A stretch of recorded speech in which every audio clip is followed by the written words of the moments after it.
Okay, so I do have Night Rain clips that I was going to use for this video, but I got a copyright strike on Twitch, which I deserved.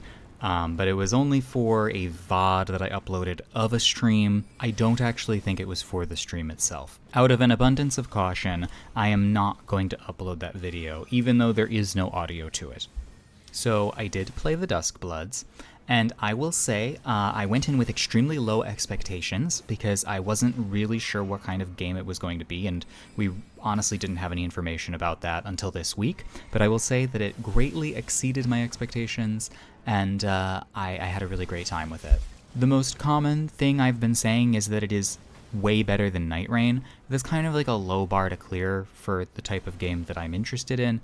And also, buying a Switch 2 for it was not really something that I wanted to have to do, but I did it anyway.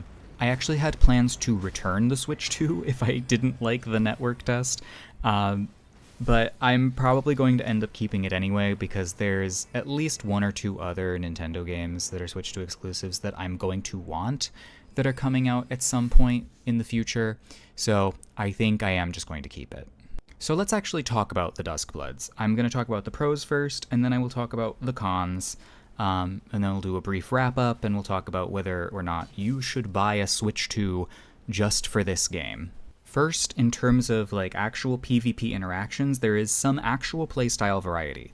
You've got a stealth character, you've got some ranged characters, you've got more aggressive rushdown-oriented or all-arounder characters, and there's even a tank.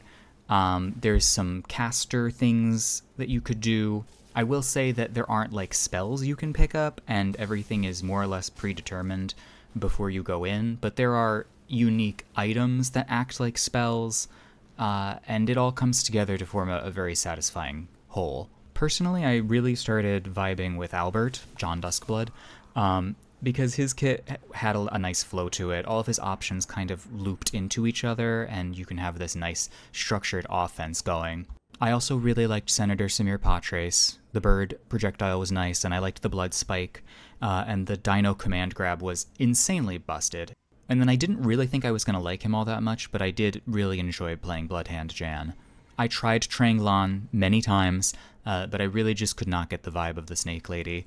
I think if you really were to get the most value out of Tranglan, you would have to have like a very disciplined and exacting play style. The game feel is very good. Everything is very satisfying to hit and dodge and block and parry with the howl mechanic. I know it looks very Bloodborne, and it is, but because there are two hit stun combos on your R1s, it does actually have an inkling of DS3 R1 into roll catch, and there are a lot of ways to continue your offense between jumping and instant air dashing and using spells or your gun, or just trying to follow up with another R1. The combat and the movement have a lot of sauce, and it plays out very well when you kind of know what you're doing. Next, the actual duration of the matches I feel like is pretty good. It's anywhere from like 25 to 30 minutes. I think I had one that was maybe like 22 minutes in total. That to me is significantly better than the 45 minutes of boss run for Night Rain. It's pretty tight and objective based. There are a lot of things to do on the map. I feel like a lot of it was me roaming around, killing mobs, trying to kill bosses, finding power-ups, picking up virtue points to not get culled, and then it culminates in this ritual where you do like a King of the Hill style fight against the other players. You can guard an objective or steal an objective, or you could just run around and try and pick up kills. And those are all valid ways to play. There's actually so much going on during a match, it's a lot to take in, and it will take some time to get accustomed to. It was especially challenging trying to read stream chat and look for things to do and do PvP all at once. I think the game looks very beautiful, it has really great art direction, and I think all of the voice acting is phenomenal. I think that there's lots of depth and sauce under the hood here. There's instant air dashes, there's roll catching, there's a lot of structured offense, like I said earlier. There's also like a perfect dodge mechanic where if you press dodge at the right time after like an attack animation, you get this little flash and then a dodge that doesn't cost any stamina. So that's really cool. And then lastly on our list of pros, despite the netcode and being on a Nintendo console, and most players being on Wi-Fi, the connections were actually pretty decent. Now, I know this is just a network test, so we've all only played the game for a couple of hours collectively, so the final release could be different, but what we were expecting was a much bigger mess than what this actually ended up being. And now for the moment you've all been waiting for, the cons. I actually have less than I do pros, which I was not expecting either. So this is still From Software's netcode, and in all, Wi-Fi connections do dominate.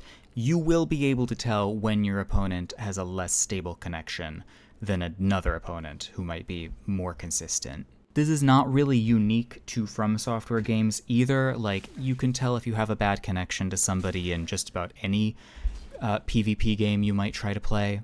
The spotty connection issue, though, is somewhat balanced out by my next point, which is that the combat feels very sticky. Hitboxes in general feel pretty big and meaty, and then because of the emphasis on stagger, you can really stick to players or get stuck on if somebody is mashing at you. There is some manner of hit stun protection, so you're not likely to get infinite stun locked, but there have been scenarios where you get hit a couple of times and you're not really sure why. It could have to do with the endurance mechanics, where if you run out of stamina, you do a dodge but you don't have any iframes. My next con is more of a genre criticism, so take this with a grain of salt, but it is a roguelike in many ways, so your runs can be a bit random. Based on where you spawn, you might not ever really end up getting a build together that can really stand up to what the other players are putting together. But I will say that you can always do something. You're going to have a spirit summon, which is called a kin in this game, pretty much on every run, so at least you will have some help in terms of taking aggro off of yourself. And to reiterate, due to the stickiness of combat, it can feel a little mashy at times, like you yourself are encouraged to mash or that your opponents are getting rewarded for doing a lot of mashing, but this really could just be a feature of the network test and it being so early.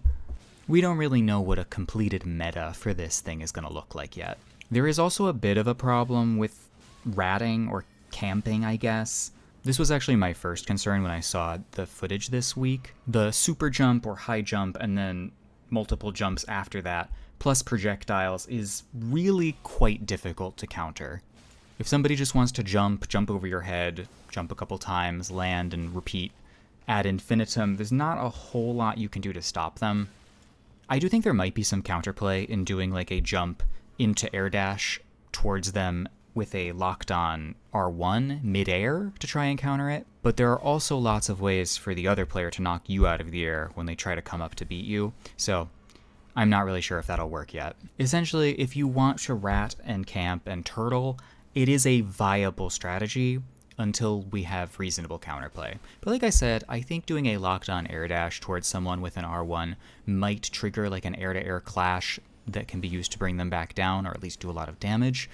But I'm not sure. And lastly, there is a low time to kill. At least for now. If you hit someone with an R1 or one of the more damaging character skills, you only really need to win like one more mix-up before they're dead. Once again, this might not necessarily be a con because it does kind of work with the genre of game that it is. It's got this Mario Party board gamey vibe that is benefited by having quick, punchy interactions. Also, you don't lose very much when you die, you just kind of lose some time and maybe a power-up that you picked up, but other than that, it's not bad. It's probably about as volatile as Elden Ring PvP can get, which is not saying much. Should you buy a Switch 2 just for the Duskbloods? Probably not. I do think it is very fun and a good game, or it will be a good game, but I can't really say how much longevity I think it'll have beyond the first year or even the first couple months. We have to remember that this is an extremely niche genre on an extremely niche console for an audience that usually doesn't play this kind of thing. Then again, apparently From Software said that this has had more signups than even the Night Rain network test, which was across various consoles. I think that if you're a freak for From Software PvP like me, then this is probably the game for you. If you're a freak for Bloodborne, this is probably a game for you, but it really comes down to what you're willing to pay for something like this. If you're not really into like Mario or Zelda or any other Nintendo property, then I could understand maybe wanting to just skip out entirely, and honestly, I don't blame you. learn a language, learn to sew, pick up a hobby, read a book, do anything else. Is it worth $450 plus the cost of the game? No, but I'm gonna play it anyway. So where have I been? Well, it's a long story. Not really, I've mostly just been working at my job. I intended to release a larger video this year, towards the end of the year, about rushdown characters in fighting games, and in order to facilitate that, I played various characters in Street Fighter and then in Super Smash Bros. Melee, and I was thinking about other games and other genres that could possibly be related as well, and I just don't feel that I've done sufficient work yet to make the video.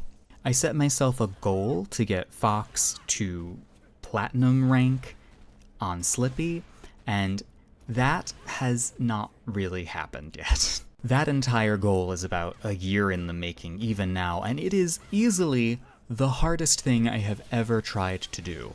There's still a couple months left in the year though, so who knows? I took a break this last month because it was just becoming a little too stressful to do in my spare time, and now I'm thinking about hopping back on it. But then again, I might just call it quits on that project entirely, because although it doesn't really hurt my hands all that much, the psychological stress of it is significantly greater than anything else I have to put up with. Anyway, thanks for hanging out, thanks for watching the videos, thanks for hanging out on the Twitch channel if you're over there. If you got into the Duskbloods network test, I hope you had a great time with it. I would really love to hear other people's thoughts in the comments. I know that some people had like input latency issues with the Nintendo controllers, but I did not experience any of that because I was playing on a wired 8-bit DOE. I kind of want to hear what people's favorite characters are and what they liked about them, and if they found any cool strategies that no one's really been talking about. But yeah, I'm going to try to stream more, I think. I don't really know what I'm going to stream, but I feel like I always say this and then I end up not streaming, but we'll see. Anyway, I hope you're well, I love you, and take care.